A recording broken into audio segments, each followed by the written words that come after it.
अधीर का लालच। समय की बात है, सड़कों पर रहने वाले अधीर का जीवन एक सरलता और उदाहरण की कहानी बन गया था।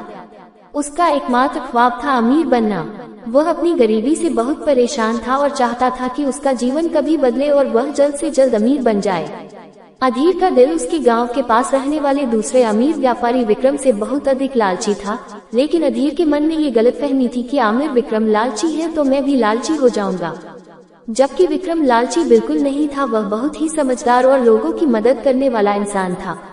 विक्रम का घर बड़ा था, उसके पास हर रोज नई नई गाड़ियां बदलती थी और उसकी सोने की घड़ी बेशक महंगी थी, परंतु उसका बर्ताव और उसका स्वभाव उसे सबसे हटकर बना देते थे। एक दिन अधीर का लालच इतना बढ़ गया था कि ने तय किया कि वह विक्रम के बराबर बनेगा। उसने अपने मन में तय किया और अमीर बनने का निर्णय लिया। उन्होंने सोचा कि यदि वह विक्रम के जैसा होता है तो उसे भी यह सब मिल सकता है जो उसे चाहिए। अधीर ने अपनी शुरुआती कड़ियों की शुरुआत की, लेकिन उसने कभी भी विक्रम की तरह आत्म समीक्षा नहीं की और विक्रम की तरह दूसरों की मदद करने में विशेष रुचि नहीं ली। उसका मानना था कि उसका हर कदम अमीरी की दिशा में है, चाहे वह किसी को भी चोट पहुँचे या न पहुँचे। एक दिन गाँव में एक अमृत वृक्ष खिला। इस वृक्ष का फल बड़ा ही रहस्यमय और अद्वितीय था। इस फल को लेकर गाँव वाले उत्साहित हो रहे थे।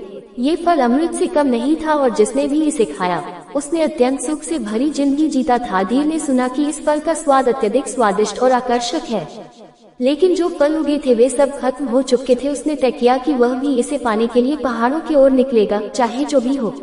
अधीर ने पहाड़ों की ऊंचाइयों को पार करते हुए फल की खोज में अपने मित्रों के साथ रास्ता तय किया। रास्ते में वह बहुत सारी मुश्किलों और चुनौतियों का सामना करता है, परंतु उसका लालच उसे हर कदम पर आगे बढ़ने के लिए प्रेरित कर रहा था।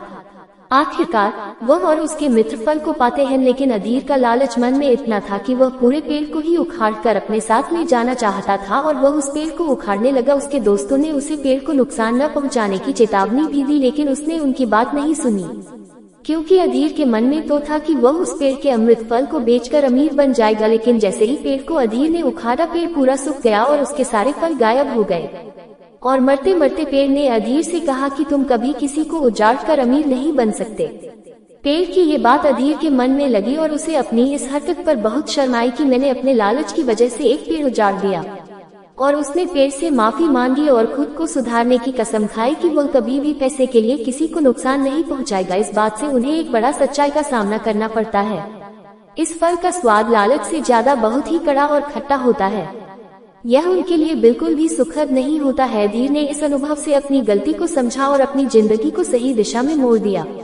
उसने गांव वालों के साथ अपनी खोई हुई इज्जत वापस पाई और उसका जीवन सच्ची धन धान्यता में बदल गया। अधीर का लालच। इस कहानी से हमें ये सीखने को मिलता है कि लालच हमें अच्छे से अच्छा मनोबल प्रदान कर सकता है, लेकिन जब ये हमें अपने लक्ष्यों की दिशा में भटका देता है तो हमें खुद को आत्म समीक्षा करनी चाहिए। हमें ये समझना चाहिए कि सच्चा धन हमारी सच्ची सुख शांति में होता है, जो हमें लालच से नहीं अपने सही कर्मों से मिलता है।